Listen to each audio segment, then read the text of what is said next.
अस्सलामुअलैकुम तलबा व तालिबात। 9वीं जमात ने 5वां नज़्म तिलक की मौत पर हमने इसकी तशरीह देख चुके हैं पिछली वीडियो में। तो आज हम मश्क़ी सरगर्मियाँ हल करेंगे। क्या पूछा गया है कि सिन्फ मरसिया के हवाले से खाके को मुकम्मल कीजिए, यानी इन 4 अफराद ने कौन कौन सा या किसका मरसिया लिखा है, हमें वो बताना है। तो इसका जवाब आप देखेंगे यहाँ से है कि गालिब ने अपने भांजे आरिफ का, हाली ने गालिब का और इकबाल ने दाग का मरसिया लिखा है। फिर जो चकबस्त है उन्होंने किसका लिखा है, यहाँ पर बाल गंगाधर तिलक का। तो इसे आपको किस तरह से वहाँ पर बॉक्स में लिखना है मैं बताती हूँ। आप यहाँ पे लिखेंगे गालिब ने किसका लिखा है, अपने भांजे आरिफ का, तो यहाँ पर आप आरिफ लिखेंगे।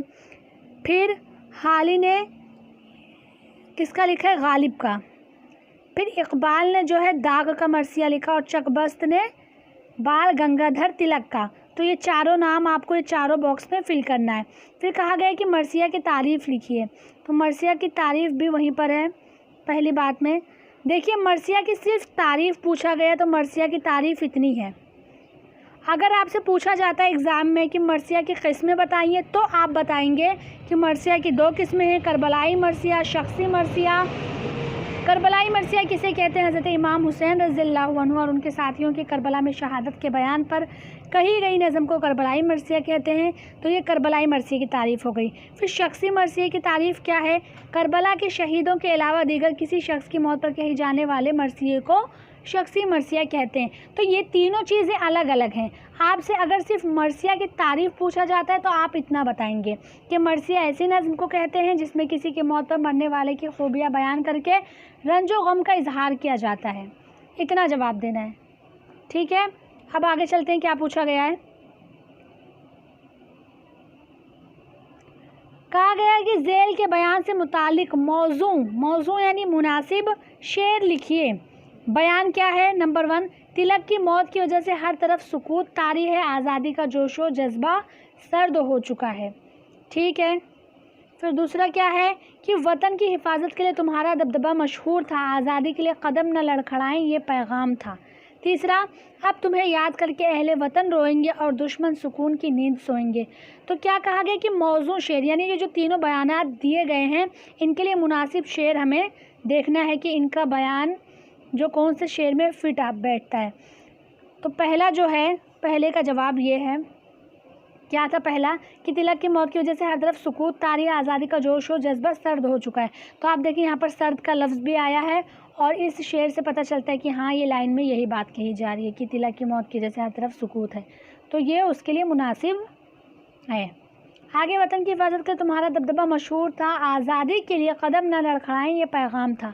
तो उसके लिए आप देखेंगे यहाँ पर आया है, था निगहबान वतन दबदबाए आम तेरा, ना डिगे यानी ना लड़खड़ाएं पाँव ये था कौम को पैगाम तेरा। तो इसका जवाब ये हो गया दूसरे का। फिर तीसरा क्या कहा गया है कि अब तुम्हें याद करके अहले वतन रोएंगे और दुश्मन सुकून की नींद सोएंगे। तो उसके लिए ये है, याद करके तुझे मजलूम वतन रोएंगे, बंदे रस्म जफा चैन से अब सोएंगे। तो ये तीनों का जवाब हो गया, ठीक है। आगे कहा गया कि अल्फाज और उनके माना की मुनासिब जोड़ियाँ लगाइए। तो तनतना यानी क्या होता है, दबदबा, नामूस यानी इज़्ज़त, कोसार यानी पहाड़, निगहबान यानी मुहाफिज, ये जोड़ियाँ हो गई। हम आगे देखते हैं। अब आगे कहा गया दिए हुए अल्फाज की ज़िद मरसिए से तलाश करके लिखिए। ज़िस्त यानी क्या होता है, ज़िंदगी। तेरगी यानी क्या होता है, अंधेरा। ताजगी आपको पता है, यहाँ पर ताजगी दिया हुआ है, लेकिन जो आपकी किताब है उसमें मुर्दनी दिया हुआ है। फिर अबदी बना है अबद से, अबद यानी होता है हमेशा रहने वाला, जिसकी कोई इंतहा ना हो। तो आप देखेंगे कि कुरान में जगह जगह पे आता है कि खालिदीन फीहा अबदा। तो अबदा यानी क्या होता है, हमेशा रहने वाली चीज़, जिसकी कोई इंतहा ना हो, जो कभी ख़त्म ना हो, ठीक है। रफ़ीक यानी दोस्त, जालिम यानी जुल्म करने वाला। अब हम इनके देखते हैं, मरसिए में तलाश करते हैं। सबसे पहला लफ्ज़ है ज़िस्त यानी होता है ज़िंदगी। तो ज़िंदगी का क्या हो गया, मौत हो जाएगा, ठीक है। यहाँ पर ज़िंदगी का मौत हो गया, ज़िद। फिर दूसरा पूछा गया था तेरगी यानी होता है कि अंधेरा, उसका क्या है, ज़िद रोशनी। फिर आगे पूछा गया था मुर्दनी, तो मूर्धनी देखें, इसकी ज़िद आपकी किताब में तो पूछा गया लेकिन नज़म में इसका ज़िद नहीं आया है, ठीक है। फिर अबदी पूछा गया, तो अबदी का क्या आएगा, मैंने आपको बताया अबदी जिसकी इंतहा ना हो, तो अबदी का आएगा यहाँ पर अज़ली। अज़ली यानी क्या होता है, जिसकी कोई इब्तिदा ना हो, यानी एकदम एकदम एकदम शुरू से, यानी शुरुआत कहाँ से भी पता ही नहीं चले, जिसकी कोई इब्तिदा ना हो। तो इस तरह से अज़ली और अबदी ये दोनों क्या हो गए, अपोजिट हो गए, ज़िद हो गए, ठीक है। फिर आगे पूछा क्या गया है, रफ़ीक। रफ़ीक का क्या आएगा यहाँ पर, रकीब। रकीबों ये जमा दिया हुआ है तो आपको रकीब बनाना है, वो सिर्फ बे तक लिखना है इस तरह से, रकीब, बस। फिर जालिम का क्या आएगा, मज़लूम। जालिम यानी जुल्म करने वाला, मज़लूम यानी जुल्म सहने वाला, तो दोनों एक दूसरे के अपोजिट हो गए। तो यहाँ पर क्या पूछा गया कि ख़बर शजर के हम सौत 2 लफ्ज़ लिखिए। तो ख़बर और शजर ये दोनों लफ्ज़ का तो आपके बुक में कोई हम सौत लफ्ज़ नहीं आया है, तो हम देखते हैं, ऐसा हमें ख़ुद से बताना है। तो ख़बर का आप बना लें क़बर, क़बर बना लें। फिर शजर का आप बना लें हजर, इस तरह से, हजर यानी होता है पत्थर, ठीक है। ये 2 हो गया। अब पूछा गया इस शेर की तशरीह कीजिए। एक तरफ आ गई सोते हुए अरमानों में, बिजलियाँ कूद गई कौम के वीरानों में। तो इसकी तशरीह बहुत ही आसान है कि तिलक ने अपने बुलंद हौसला, तकारीर, बयानात और अजीम जज्बे से लोगों के दिलों में आज़ादी हासिल करने की तड़प पैदा कर दी थी। उन्हें एहसास दिलाया कि आज़ादी का एक लम्हा ग़ुलामी की पूरी ज़िंदगी से बेहतर है। इस तरह लोगों को एहसास हुआ कि आज़ादी उनका हक़ है और लोगों के सोते हुए अरमान जाग गए। फिर जिससे कौम में एक नई चमक पैदा हुई और लोग आज़ादी हासिल करने के लिए आखिरकार मुत्तहिद हो गए। उनमें एकता की आवाज़ गूंज उठी और अंग्रेज़ों के ख़िलाफ़ उठ खड़े हुए। इस तरह से बिल्कुल आसान अल्फाज में आपको इसकी तशरीह लिख देनी है।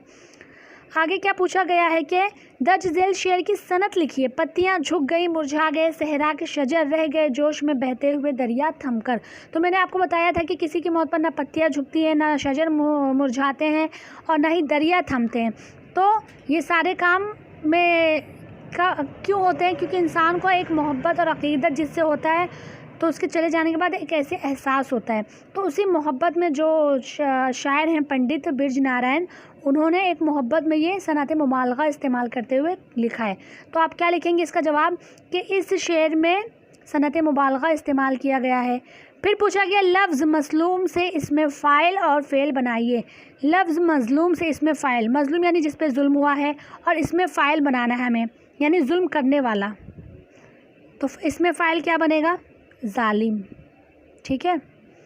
और फ़ेल क्या बनेगा, जुल्म, यानी फ़ेल क्या है, जुल्म। तो अल्हम्दुलिल्लाह आज हमने मश्क़ सरगर्मियाँ भी हल कर ली। तो जितना जल्दी हो सके आप लोग इसे अपने बयाज़ में उतार लें। ये रही मेरी पिछली वीडियो, इसे भी देखो। अगर मेरी वीडियो से आपको फ़ायदा हो रहा है तो प्लीज़ लाइक करो, अपने दोस्तों से भी शेयर करो।